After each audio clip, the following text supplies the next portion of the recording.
Firman Tuhan yang menjadi renungan kita pada pagi hari ini, tanggal 14 Desember 2023, dalam kitab 2 Samuel 3 ayat 22 sampai 39. Demikian firman Tuhan. Perikopnya, Abner dibunuh oleh Yoab.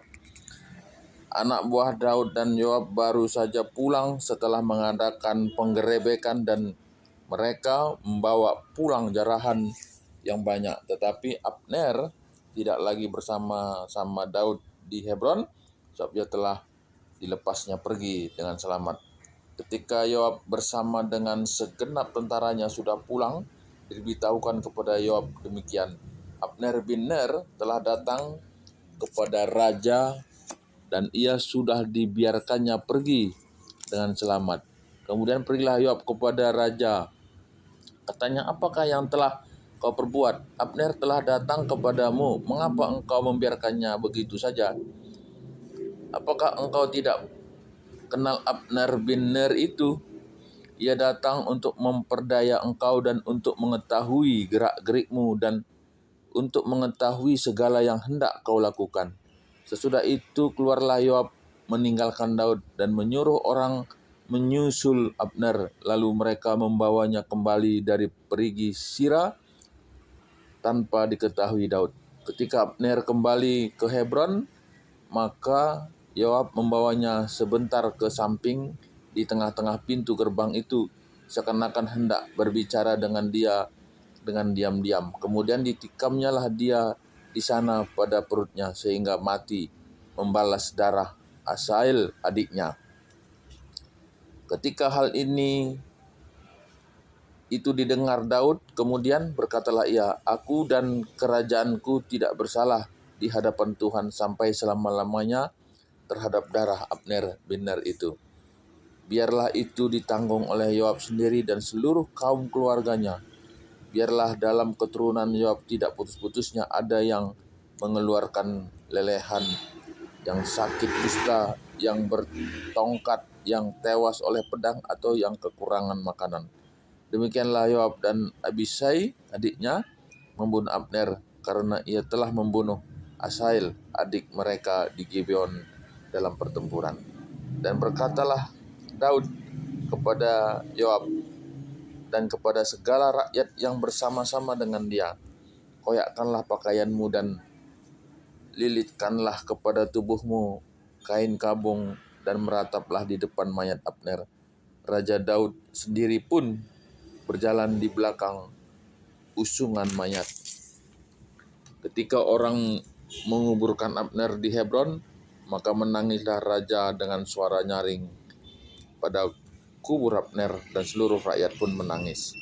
Karena Abner, raja mengucapkan nyanyian ratapan ini, apakah Abner harus mati seperti orang bebal? Tanganmu tidak terikat dan kakimu tidak dirantai. Engkau gugur seperti orang gugur oleh orang-orang durjana. Dan seluruh rakyat itu makin menangis karena dia. Seluruh rakyat datang menawarkan kepada Daud untuk makan roti selagi hari siang, tetapi Daud bersumpah katanya, kiranya Allah menghukum aku, bahkan lebih lagi daripada itu, jika sebelum matahari terbenam aku mengecap roti atau apapun. Ketika seluruh rakyat melihat hal itu, mereka menganggap hal itu baik, seperti segala sesuatu yang dilakukannya dianggap baik oleh seluruh rakyat. Maka tahulah seluruh rakyat dan seluruh Israel pada hari itu bahwa pembunuhan Abner bin Ner bukanlah rancangan raja. Kemudian berkatalah raja kepada para pegawainya, tidak tahukah kamu bahwa pada hari ini gugur seorang pemimpin, seorang besar di Israel? Tetapi aku ini sekarang masih lemah sekalipun sudah diurapi menjadi raja. Sedang orang-orang itu, yakni anak-anak Jeruya, melebihi aku dalam kekerasan. Kiranya Tuhan membalas kepada orang yang berbuat jahat setimpal dengan kejahatannya. Ya, jadi ini satu peristiwa dari proses perjalanan bangsa Israel yang tadinya terpecah. Satu kerajaan Yehuda dipimpin oleh Daud, dan kemudian kerajaan Israel yang dipimpin oleh Abner. yang adalah panglima tentara Raja Saul yang mengambil alih.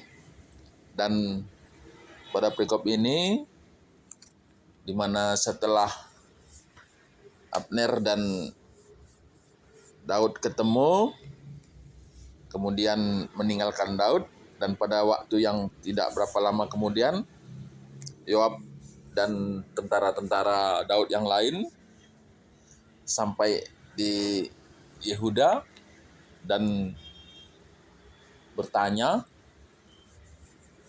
kepada Daud kenapa Abner itu dilepaskan. Nah, Abner ini adalah orang yang membunuh saudara Yoab ini. Nah, kemudian dia menyusul dan kemudian membunuh si Abner ini. Nah, dalam peristiwa ini Daud sangat berduka cita, ya, sangat berduka cita. Nah, apa yang mungkin bisa kita renungkan dari peristiwa ini, bahwa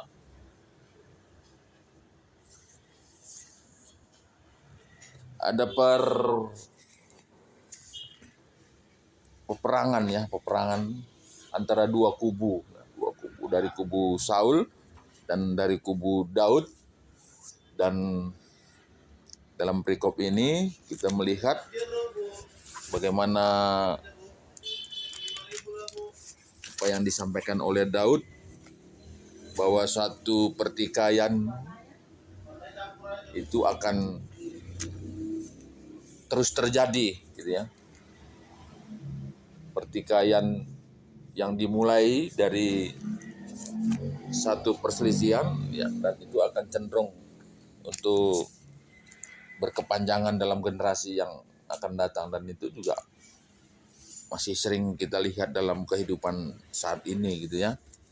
Ketika kakek nenek berselisih sampai kepada keturunan-keturunannya, dan tentu ini sesuatu, ya, perlu pencerahan iman spiritual. Nah, kalau orang Karo seringkali itu ketika kakek nenek tidak cakapan, maka orang tuanya pun tidak cakapan, anak-anaknya tidak cakapan, dan cucu-cucunya tidak cakapan. Dan ini perlu sebetulnya pencerahan atau diterangi oleh firman Tuhan, bahwa perpecahan itu harus diselesaikan dengan kasih.